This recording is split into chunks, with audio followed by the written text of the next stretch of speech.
nous sommes. Je ne veux pas vous dire des choses qui ne sont pas bien. Mais bon, c'est vrai que nous sommes un peu ces vases, ces vases d'argile. Mais c'est vrai qu'au-dedans de nous, nous portons cette lumière. Cette lumière qui est la vérité, qui est Jésus, qui est ce que nous avons reçu de la part de Dieu et que nous devons faire briller. Et pour le faire briller, il faut que la cruche soit cassée, il faut que le vase soit brisé, pour que la lumière de Dieu paraisse, pour que Christ soit annoncé, pour que Christ soit proclamé. Et devant l'ennemi, on a besoin de proclamer, effectivement, la gloire de Dieu, la victoire de Jésus, cette lumière qui est venue dans le monde pour éclairer tout homme, cette lumière qui est là pour nous éclairer et qui est là pour nous montrer le chemin que nous devons prendre pour aller vraiment jusque dans la gloire de Dieu. C'est vrai, c'est merveilleux quand on voit ces choses qui ont été utilisées pour vraiment des victoires éclatantes. Et après, bon, Gédéon a pu continuer la bagarre. Tous les hommes qui étaient partis, ils sont revenus, ils ont participé aussi à la victoire générale, au combat général. Et je crois que Dieu est celui qui se sert vraiment de choses très petites pour nous montrer qu'il est capable d'accomplir des choses grandes et merveilleuses. Je ne voudrais pas en rajouter, mais par exemple encore, juste, qu'est-ce que vous dites de David et de Goliath? C'était un petit peu la même chose.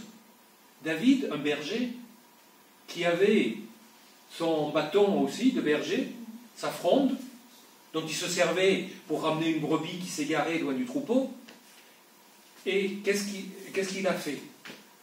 Là aussi, Israël était attaqué par l'ennemi. Et il y avait un ennemi particulièrement qui était imposant, c'était notre ami Goliath, qui a été un homme d'une très haute stature. Il est dit qu'il avait à peu près 3 mètres de haut, quelque chose dans ces eaux-là. Et il venait affronter le peuple et il voulait détruire. Et donc il avait lancé un défi en disant: mais qui c'est qui va venir combattre contre moi? Il se croyait invincible. Sa haute stature, ses armes qu'il avait, tout ça, le rendait impressionnant. Et là, quand David a vu ça, cet homme, le berger, qui était venu simplement pour apporter de la victuaille, de l'approvisionnement à ses frères, il a dit: mais c'est pas possible que ça se passe comme ça. Je vais aller combattre ce géant. Je vais aller combattre ce guerrier. Mais je ne vais pas le faire avec mes propres moyens. C'est avec Dieu que je vais y aller.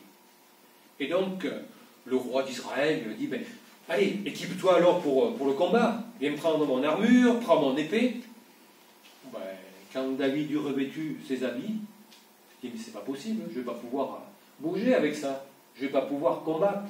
J'y suis pas habitué. Allez, on laisse tout ça de côté. J'y vais avec ce que je connais, ce que j'ai entre les mains. Donc son bâton, sa fronde.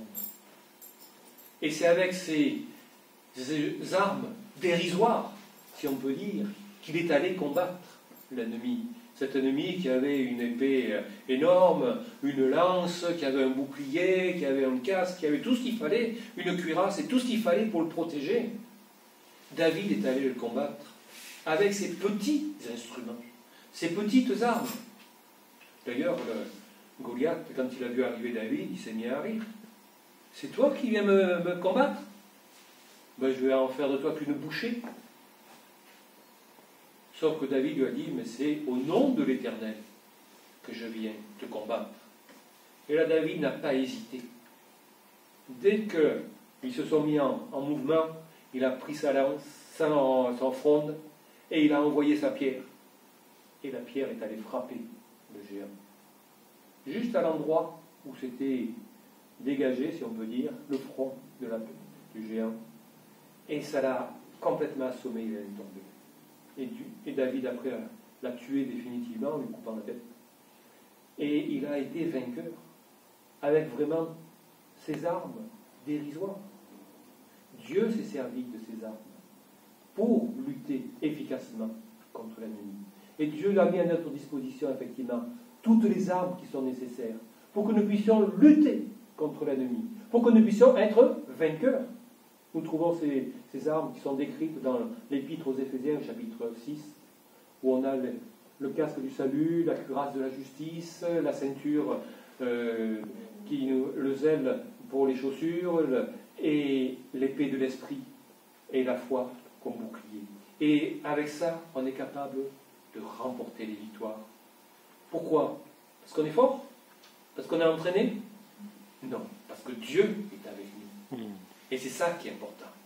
C'est ça qui nous permet vraiment de vivre une vie chrétienne victorieuse. C'est que Dieu est avec nous. Dieu se sert de nous avec nos petits moyens. Il sait les utiliser et il sait avoir la victoire. Donc, je vais m'arrêter là pour ce soir et surtout je veux vous montrer que tous nous avons à notre disposition, les uns et les autres, ces petits moyens que peut-être nous considérons comme dérisoires, mais dont Dieu veut se servir pour son service, pour que nous soyons vainqueurs, pour que nous soyons victorieux, pour que nous remportions les victoires, pour que nous fassions éclater la gloire de Dieu. Et Dieu va vraiment nous utiliser, se servir de nous, et vraiment faire des choses grandes et puissantes dans chacune de nos vies. Amen. Notre Dieu, notre